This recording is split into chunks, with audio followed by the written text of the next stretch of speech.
Hello mga madsugpads, kamusta? Dugay na dito ang nagkita, no? Oh, bago ni mo ni-scroll, paminawa sa nga video. Dugay na ba ka nagplano nga magtigom? Pero hantod karon wag gyapon ka katigom? Nga naman, kulang ang imong ginakita. Ang problema sa tao, no? Kay gibaliwala nila ni nga matter. Abi nilag okay lang ang wala ipon. Abi nilag okay lang nga dili magdugang og income. Ang pinaka-worst sa tanan, katawa sila pag naay opportunity sa ilang atubangan. Pero the moment na magkasakit na, naanay mga bugat na problema, maabot ang mga kalamidad, mga bugat na sakit, mga bugat na pagsuway. Nagakinahanglan na og kwarta. Diha na sila mamoblema. Diha na nila ma-realize nga kailangan din nila og kwarta. Ang pinaka-worst, diha na nila mugawas ang ilang abilidad. Magkadunggo-dunggo na og pamaylo og asa mangutang. Mga madsugpads. Kung ang bahay nga, pinaplano, ang buhay pa kaya. So, dili sala nimo. Nganong kulang ang imong income, labi na sa panahon karon, dagag bayron nun, bills, tuition fee, pagkaon, mga needs. Pwede ba na nimo matipid? Ang bayron nun nimo kada bulan, tuition fee kada bulan, matipid ba na nimo? Nganong magtipid man ka? Unang mosantok sa imong una, kulang ang imong income. So unsay solusyon? Di na lang kamo kaon, di na lang kamo palit og sinina, di na kamo gamit og kuryente, kay gusto nimo magtipid. Ang sipiyak, kuwang ang imong gina-income. Kuwang gani, no? So, unsay buhaton? Dugangi. Dugangi ang imong source of income. Madsugpads, ang opportunity, dili mo saba. Dili na mo ingon sa imong atubangan nga, uy, ako ni, imong opportunity. Wala. Mugamit na og kasangkapan. Nga, mapakita sa imo ha. Nga, opportunity din eh. So, unsay imong buhaton karon? Every time na opportunity, i-grab. Trabaho seryoso ka.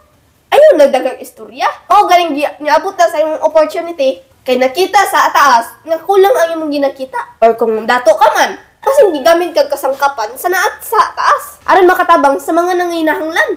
Madsugpads, kung planuhon lang nimo pag-ayaw ang imong kinabuhi, walay na ning kamot nga manglimos og tinapay. Maniha, pangitag isa ka opportunity, seryoso ka, trabaho Ang problema sa tao, na kita na nilang opportunity.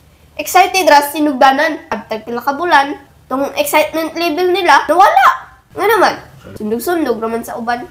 Wala man sila tinuod na goal sa ilang kinabuhi. Advice ako sa imo ha. Nakuha ang imong goal. Kay bisag unsa ka nga dagag maagi ang problema nimo, makita nimo ang imong goal. Kay dako man. Bisag ang imong goal, naa pa nas tumoy. Pero kay dako, bisag unsay problema nga maagi nimo, kita kay nimo imong goal. Dili ka mo quit. Hinungdan, ganun din mo success ang tao. Makwit man, mga giragdamay kalisod. Ay, lisod man di ay. Di man di sayon mo asinso. Amat gano? Madlok man sila mga kalisod. Galisod naman ang tadaan. Pero kung dili lang ka makwit, padayon lang ka, maabot na nimo ang imong gusto. Basta ang imong opportunity nga imong gitrabaho. Naanay mga naguna dito. Parihagod sa vlogging, tagagasundog-sundog. Kita nila nga atong pagsugod na mo, pila pa lang may. Pag-abot sa pila ka tuig. Uy, dagan mong nihayahay sa vlogging. Uy, mo vlog po ko. Nya karon kay lisod ndi ay. Ikot sila. Back to basic. Naabot ba nila ang ilang gusto? Wala. Yung dang man, sundog-sundog raman. Pero nakita na nila ha, na anay mga ning success diha. Karon, sa akong bot-patsbot. So yun lang. Pangitag opportunity na makatabang nimo. Aside sa imong trabaho, na kay another source of income. Sa anang pagi, kaning imong trabaho, mao ni panggasto nimo sa imong panginahanglan. Kaning imong another source of income, kaning imong sideline, mao na pang saving. Karon pag-abot sa panahon nga doon na kay maagyang kalisod, dili ka mong argabyado atong mga taong naningkamot kada adlaw. Parehata, na 24 ka oras kada adlaw. So kung wala pa kay opportunity nga nakit-an karon, pag reseller aning mindset massage gel. So unsa kanindot kung musabay ka ani? Tungod ba kay sikat ko? No. Ang among produkto nga gipagawas. The name itself, mindset. Guys, mga madsugpads, ang produkto na to gikinahanglan sa mga tawo.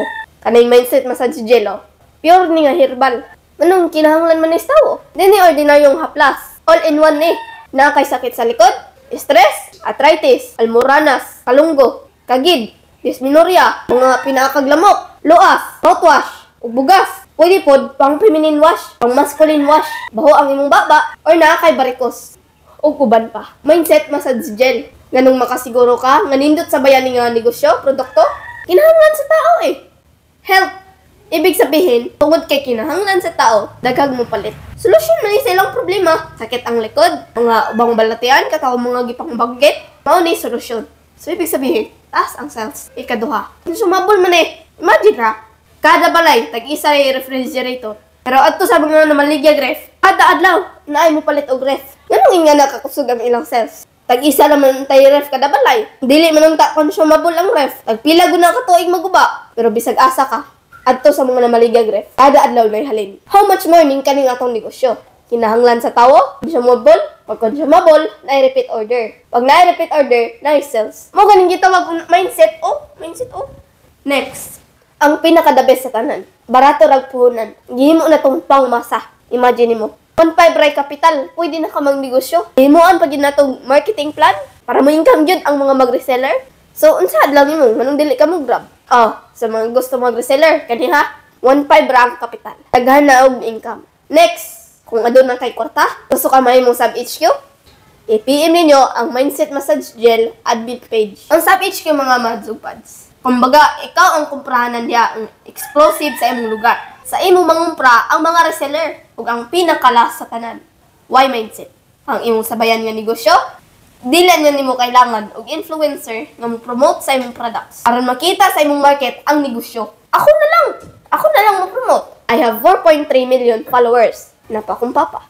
Napay kayanyam. Pamilya pa lang namudaan. Almost 8 million ang among followers. Plus, napa si Dongkoy, napa si Wardy, napa si Insect, palangga ni Tintin, o kauban namong mga vloggers. So, dili na ka maglisod na mag-advertise sa imong business.